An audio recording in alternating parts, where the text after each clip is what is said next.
Hello everybody, Rudy Fruity here, and I'm coming at you with a new video that is going to be amazing. It's actually my top 10 albums of 2023. Now, I don't really think this year has been the most electrifying for music releases for me personally. That being said though, I did come across some pretty outstanding records. And before I go into the top 10 list, I definitely do want to give a couple of shout outs. Stuff that didn't exactly make the cut for whatever reason. Just two. So the first one I want to give a shout out to is Odd Eye Circle.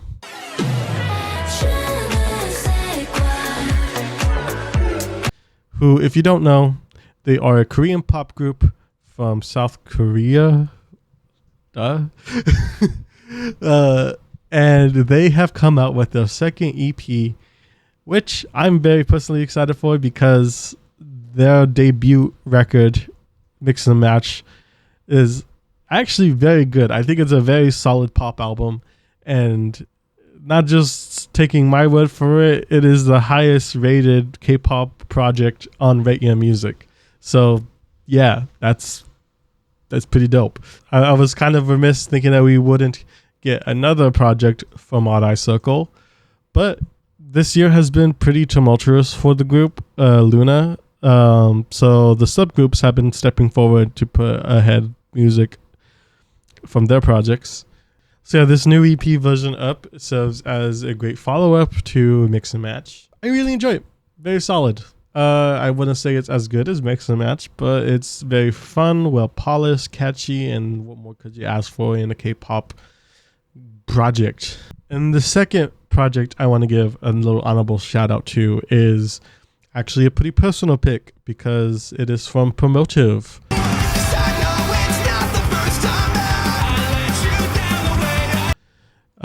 They are a pop punk band from Orange County. Some personal good friends of mine are a part of that band, and they came out with this good album. I'm calling it good because I'm not a pop punk fan at all. Called Saving What's Left Deluxe Edition. Specifically, there are some new songs on that record that I think really elevate the project, and I really like it. You know, like I said, I'm not a pop punk fan at all, but I got to give it up. The songs are catchy. They're well structured as far as pop punk. Heck, they hardly even sound pop punk though. They sound like pop punk with like a metal backbone, to be honest. So yeah, very interesting stuff. And the newer stuff is almost like a hardcore band. So maybe that could be signs of the changing sound that they might have in the future. We'll see. But regardless, I really encourage you to check out Saving What's Left Deluxe Edition on Promotive. It is anywhere you stream music. So appreciate it if you check that out. Okay, on to the actual list. So the first album in my top 10 list is Lana Del Rey's Did You Know There Was a Tunnel Under Ocean Boulevard? Do you think about heaven? And this is actually my very first foray into the Lana Del Rey discography. I heard a few tracks of hers before, but I never really listened to like a full album. So this was new to me, and I do have this idea of the kind of music she makes. The reception from people I know hasn't been the most positive or even the most healthy. I like people sort of describe her work as like music for women who cheat on their boyfriends or whatever. But going into that though, with this new project, I was kind of blown away and surprised. This feels like a very matured project for Lana Del Rey, and the songs she sings are sung in a very delicate, sad voice that is actually like moving. I forget the name of the song, but just the part where she goes, like repeats, "Do you think about heaven?" is like beautiful. I love it. And yeah, the subject matter within the album is very mature. She is, kind of expressing some woes she has with her current life, but not really so much in a petty way. Like she has some like genuine, legit concerns about her life and her future. So it's very interesting. I really enjoy this record. So next one, I don't know how I'm gonna talk about this one. I just found out about some shit as I was writing up the list. That being said, though, I do not support or condemn the acts of assault criminals. That being said, Slow Tie, Ugly. Queen, you're a genius. You're a genius. I really enjoyed this record. And if you're not familiar with the allegations put upon him, he has pleaded not guilty, and they will go into trial next year. So we will see what happens. I'm on the stance of like, we don't know anything yet. And if he comes out guilty, then oof, I don't think I could listen to his music ever again. Because Slow Tie, especially with this new project, is somebody who really puts his experiences into his music, and Ugly is no exception. Ugly is an album about looking at yourself honestly and saying, I need to fix things. I need to be better. And that's what this album's about. And he does so very honestly, very creatively. Like he'll rap and have monologues of, like going back and forth between like different sides of his conscious, whether or not he's some change. And it's very interesting. Very, very catchy stuff as well as far as like hip hop goes. Very unique. I really enjoyed this record.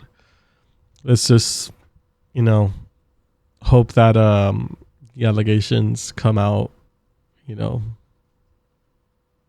false. Moving right along, though, we have Genesis Owusu, I believe that's how you pronounce his name, with Struggler.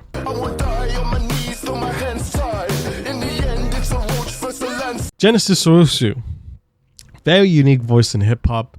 With this new record, he combines sounds of pop, rock, and some post-punk as well. And it all comes together very well. And he has this very cohesive narrative with it as like this little like roach that is trying to like do his best in this world and going against any adversary that comes across his way. And that being said, though, although the subject matter is a little heavy, songs are generally pretty dang catchy.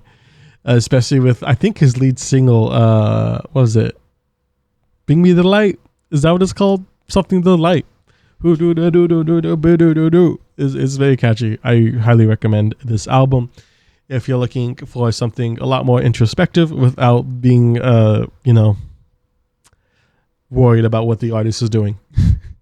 But then also, genuinely, he does have a very unique sound and signature with his music. So Genesis Owusu, congrats on a great album. Moving along, we have Gel with Only Constant.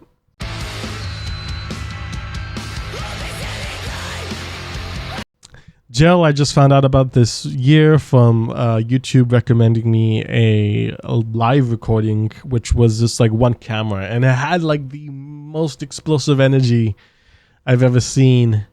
And like the energy of this live recording was so great, even though it had one camera angle.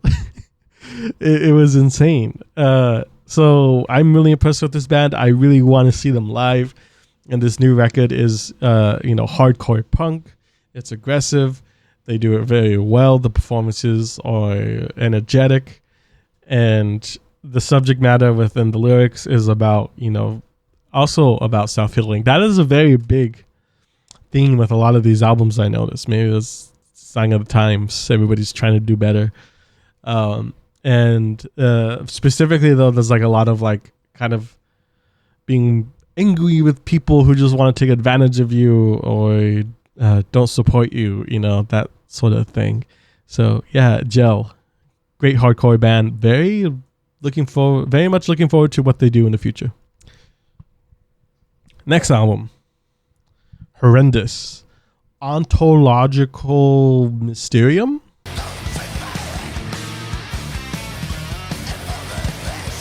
Now, this is one of my favorite death metal projects. I found out about like in 2019 with their album Idol.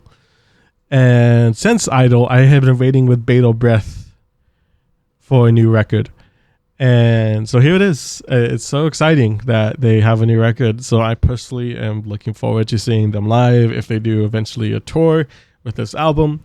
But that being said, the album, the material we have here is very good. Very heavy. Well, I wouldn't say heavy, but it's heavy, it's crunchy, it's fast, it's melodic and technical and mysterious too. They have a very mysterious edge to the music. Like everything sounds so mystical, and like we're entering this world and interacting with creatures we do not comprehend. It's very cool. I like this record. They do sort of cosmic horror-esque kind of stuff very well. Yeah, so that is number 6. So top 5. Here we go. I have to give a shout out to Jeff Rosenstock's Hell Mode.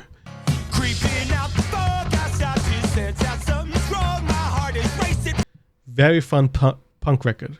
This is very, like, if Gel was too scary for you, this is the kind of punk that may be more your speed. It's light, it's fun, it's danceable, and also about healing. You know, I feel like the name Hell Mode is a bit of a play on words because hell almost sounds like heal. So but it's also kind of like saying healing can sometimes feel like hell. And there's a lot of really catchy songs on here about doing better for yourself, cutting out the haters. Yeah, it's a very, very cool album. Thumbs up. Number 4, we have Pig Mafia and Danny Brown with Scaring the Hoes.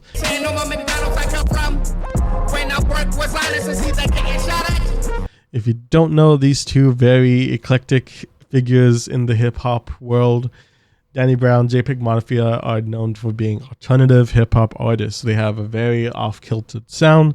They are off the beaten path as far as hip-hop albums go, or hip-hop artists go, I should say.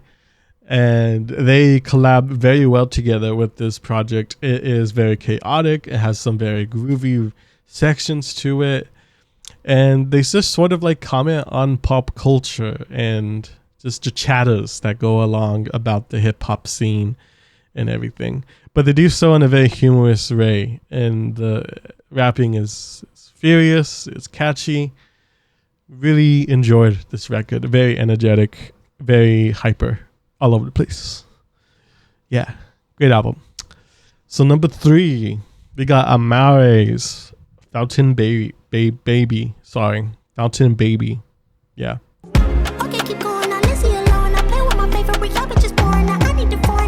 This is Ammar's second album, and this is a very beautiful album. It's like dancey, dreamy R&B. Ammar's voice is very dreamlike, delicate, and easy to listen to. I really love this record. It's a very chill listen. And like I said, it is also a dancey kind of album, so it's you can do little moves to it. Ammar, Fountain Baby, great record. That's all I gotta say about it. Number 2, an album I am still listening to on repeat, is Cryptopsy, As Gamora Burns.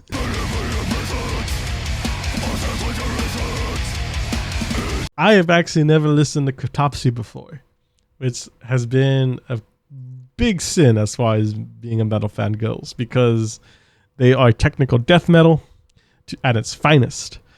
They have been around since 1988 from Canada, and they have been putting out killer work pretty much all the time.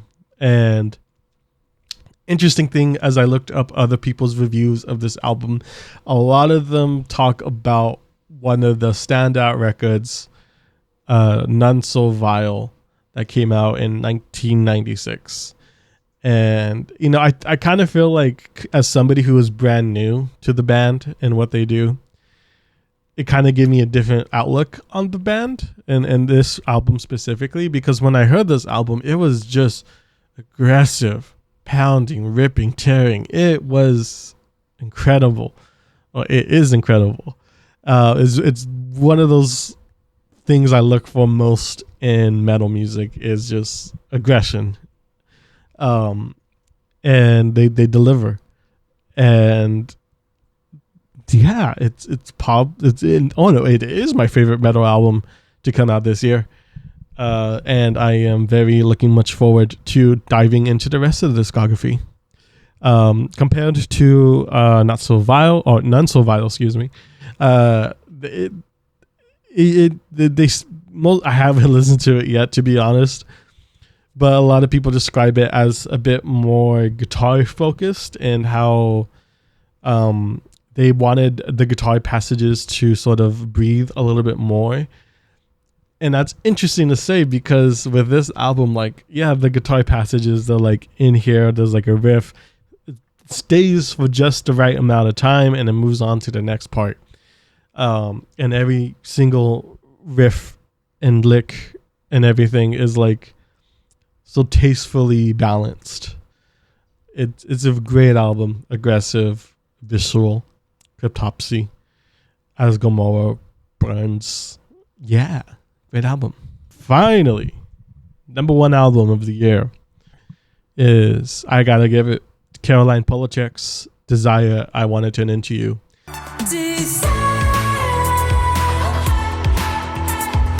Caroline Polachek, I found out about her in 2020, the year of our Lord and Savior. Oh God. But her music from her previous album, Pang, helped me a lot do that. It was just such a beautiful, ethereal voice he has, and such a unique approach to pop music. It is really enchanting. And her following up that with this new album, Desire, I Want to Turn Into You, when an artist comes out with a solo project and a second album, you kind of wonder, like, okay, are they gonna like build upon the previous ideas that they had? Are they gonna change it, or are they just gonna show that they ran out of ideas?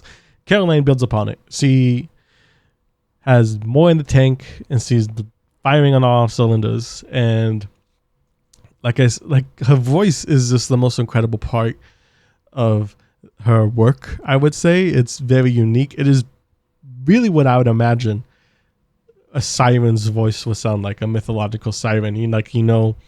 With the soldiers in the boat, and then they hear a beautiful voice, and they're like, ooh, we gotta sail towards that, and then they crash in the rocks.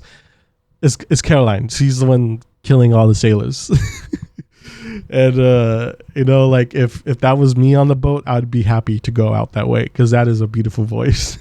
Her songs are all about connection, falling in love. It's done so in such a beautiful way, and sort of the context of a personal life. I really appreciate this album, and like her ability to continue to be like romantically in love with somebody to like a dreamlike extent. And it fills my heart up with hope that love is real, and it is worth fighting for.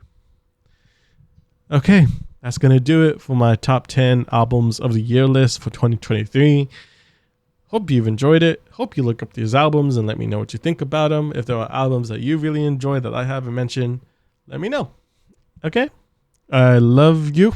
Thank you for watching, and I hope to see you in the next video. Bye-bye.